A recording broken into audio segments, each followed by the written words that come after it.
Rate of interest भी उस समय आदरणीय अटल बिहारी वाजपेयी जी से अनुरोध किया था।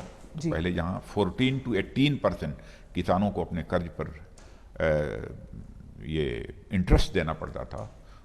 तो उसमें बातचीत हुई थी, तो उस समय 8% पहली बार अटल जी के शासनकाल में ही ये हुआ था। और उसमें मुझे भारत के कृषि मंत्री के रूप में जिम्मेदारी निभाने का अवसर मिला था। देखिए, हमारी पार्टी के किसान को लेकर इनसेंसिटिव होने का तो सवाल खड़ा ही नहीं होता। हमारे किसान धरना दे रहे हैं, प्रदर्शन दे रहे हैं। सचमुच केवल किसान होने के नाते मुझे ही पीड़ा नहीं है, मैंने देखा है हमारे प्रधानमंत्री जी को भी इसकी गहरी पीड़ा है। लेकिन प्रश्न ये खड़ा होता है कि जो तीनों यह बिल भारत की संसद द्वारा पास हुए हैं, कृषि संबंधित जो तीनों कानून बने हैं, वह किसानों के हित को, उनके हितों को ध्यान में रखकर बनाए गए। और बराबर जब से मोदी जी ने प्रधानमंत्री के रूप में जिम्मेदारी संभाली है,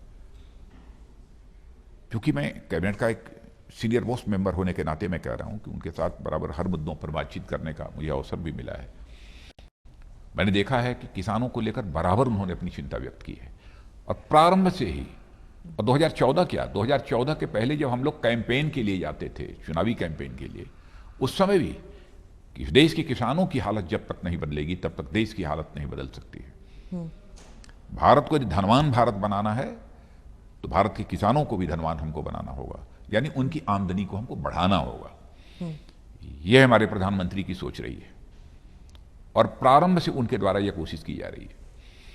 अब इसे मिनिमम सपोर्ट प्राइस का जहां तक सवाल है, आप पिछली सरकारों ने भी मिनिमम सपोर्ट प्राइस हर वर्ष बढ़ाई है, कभी नहीं बढ़ाई है। लेकिन आप देखिए उस रेशियो में हमारे प्रधानमंत्री ने कितनी बढ़ाई है। मिनिमम सपोर्ट प्राइस पर जितनी परचेज पहले होती थी और अब कितनी हो रही है, कितने सारे आइटम्स की हो रही है, आंकड़े उठाकर देखिए तो पूरी तरह से बात साफ हो जाएगी। मैं समझता हूं कि किसानों के ऊपर इस प्रकार का कोई भी आरोप, कोई भी हो, पता नहीं किसने क्या कहा है, मुझे जानकारी नहीं है, नहीं लगाया जाना चाहिए। लेकिन उसे हमारा किसान किसान है, हम किसान के प्रति हृदय की गहराइयों से सम्मान व्यक्त करते हैं और हर समय भारत के किसानों के प्रति हमारा सिर झुका हुआ है उनके सामने, उनके सम्मान में। वो हमारे अन्नदाता हैं।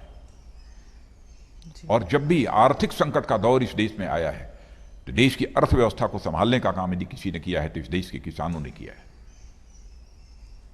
लेकिन इकोनॉमिक रिसेशन का दौर, आर्थिक मंदी का दौर आया है, उस समय भी आप अर्थशास्त्रियों से बातचीत करिए, वो इस बात की जानकारी आपको देंगे।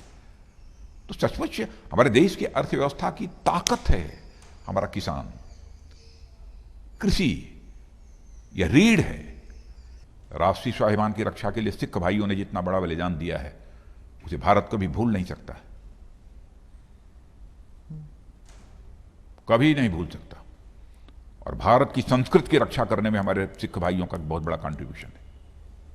तो इसमें और बदसदैव भारत के स्वाभिमान की सुरक्षा के लिए, भारत की संस्कृति की सुरक्षा के लिए जो उनका योगदान है, पहले भी था, आज भी है और कल भी रहेगा।